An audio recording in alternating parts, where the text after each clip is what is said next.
ನಮಸ್ಕಾರ ಗೆಳೆಯರೇ, ಎಲ್ಲರಿಗೂ ಬೆಳಗಿನ ಶುಭೋದಯಗಳು. ಮೊದಲಿಗೆ ನಾವು ಸೂರ್ಯದೇವನಿಗೆ ನಮಸ್ಕರಿಸೋಣ. ದಯವಿಟ್ಟು ಎಲ್ಲರೂ ಓಂ ಶ್ರೀ ಬನಶಂಕರಿ ದೇವಿ ಎಂದು ಕಾಮೆಂಟ್ ಮಾಡಿ. ಫೆಬ್ರವರಿ 2025 ಸಿಂಹ ರಾಶಿ ಭವಿಷ್ಯ. ಫೆಬ್ರವರಿ ಮಾಸಿಕ ರಾಶಿ ಭವಿಷ್ಯ 2025 ಪ್ರಕಾರ ಈ ತಿಂಗಳು ನೀವು ಕೆಲವು ತೊಂದರೆಗಳನ್ನು ಎದುರಿಸಬಹುದು. ಕೆಲವು ಏರಿಳಿತಗಳ ಹೊರತಾಗಿಯೂ ಈ ತಿಂಗಳು ನಿಮ್ಮ ವೃತ್ತಿಜೀವನಕ್ಕೆ ಪ್ರಯೋಜನಕಾರಿಯಾಗಿದೆ. ಶನಿ ಮತ್ತು ಸೂರ್ಯನು ಹಿಮ್ಮುಖ ಚಲನೆಯಲ್ಲಿದ್ದಾರೆ. ಕೆಲವರು ಈ ಪರಿಸ್ಥಿತಿಗಳಿಂದ ಬಡ್ತಿಗಳನ್ನು ಪಡೆಯುವ ಮೂಲಕ ಪ್ರಯೋಜನ ಪಡೆಯಬಹುದು, ಆದರೆ ಇತರರು ಹಿನ್ನಡೆಯನ್ನು ಅನುಭವಿಸಬಹುದು. ಶಿಕ್ಷಣದ ವಿಷಯದಲ್ಲಿ 5ನೇ ಮನೆಯ ಅಧಿಪತಿ ಗುರು ತಿಂಗಳ ಆರಂಭದಿಂದ ನಿಮ್ಮ 10ನೇ ಮನೆಯಲ್ಲಿರುವುದರಿಂದ ನೀವು ಲಾಭ ಪಡೆಯುತ್ತೀರಿ. ನೀವು ಕ್ಯಾಂಪಸ್ ಸಂದರ್ಶನದಲ್ಲಿ ನೀವು ಉದ್ಯೋಗವನ್ನು ಪಡೆಯಬಹುದು ಮತ್ತು ನಿರುದ್ಯೋಗಿಗಳಿಗೆ ಕೆಲಸ ಸಿಗಬಹುದು.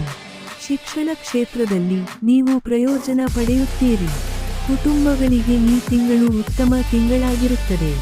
ಗುರುವು 10ನೇ ಮನೆಯಲ್ಲಿ ಕುಳಿತಿರುವ ಕಾರಣ ಕುಟುಂಬ ಜೀವನವು ಸಾಮರಸ್ಯದಿಂದ ಕೂಡಿರುತ್ತದೆ ಮತ್ತು ನಿಮ್ಮ 2ನೇ ಮತ್ತು 4ನೇ ಮನೆಗಳ ಮೇಲೆ ಪೂರ್ಣ ಅಂಶವನ್ನು ಹೊಂದಿದೆ. ನಿಮ್ಮ ಪ್ರೀತಿಯ ಜೀವನಕ್ಕೆ ಸಂಬಂಧಿಸಿದಂತೆ ನಿಮ್ಮ ಪ್ರಣಯ ಜೀವನದಲ್ಲಿ ವಿವಾದಗಳು ಅಥವಾ ಭಿನ್ನಾಭಿಪ್ರಾಯಗಳು ಇರಬಹುದು. ವಿವಾಹಿತರಿಗೆ 7ನೇ ಮನೆಯ ಅಧಿಪತಿ ಶನಿಯು ತಿಂಗಳ ಕಾಲ 7ನೇ ಮನೆಯಲ್ಲಿರುತ್ತಾನೆ. ವಿವಾಹಿತ ದಂಪತಿಗಳಿಗೆ ಇದು ಉತ್ತಮ ಕ್ಷಣವಾಗಿದೆ. ಜವಾಬ್ದಾರಿಗಳು, ಪರಸ್ಪರ ನಂಬಿಕೆ ಮತ್ತು ಮುಕ್ತ ಸಂವಹನ ದಾಂಪತ್ಯವನ್ನು ಉತ್ತಮಗೊಳಿಸುತ್ತದೆ.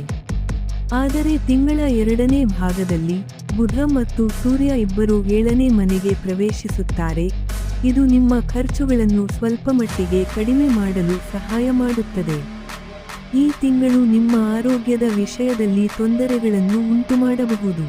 8ನೇ ಮನೆಯಲ್ಲಿ ಶುಕ್ರ ಮತ್ತು ರಾಹು ತಂದಿರುವ ಅಸಹಜ ಆಹಾರ ಪದ್ಧತಿ ಮತ್ತು ಜೀವನಶೈಲಿಯ ಆಯ್ಕೆಗಳು ಆರೋಗ್ಯ ಸಮಸ್ಯೆಗಳಿಗೆ ಕಾರಣವಾಗಬಹುದು. ಪರಿಹಾರ: ನಿಮ್ಮ ರಾಶಿಚಕ್ರದ ಅಧಿಪತಿಯಾದ ಸೂರ್ಯನ ಬೀಜ ಮಂತ್ರವನ್ನು ಪಠಿಸುವುದರಿಂದ ನಿಮಗೆ ಲಾಭದಾಯಕವಾಗಿರುತ್ತದೆ. ದಯವಿಟ್ಟು ಈ ವಿಡಿಯೋಗೆ ಲೈಕ್ ಮಾಡಿ ಮತ್ತು ಜೈ ಶ್ರೀ ಬನಶಂಕರಿ ಇಂದ ಕಾಮೆಂಟ್ ಮಾಡಿ.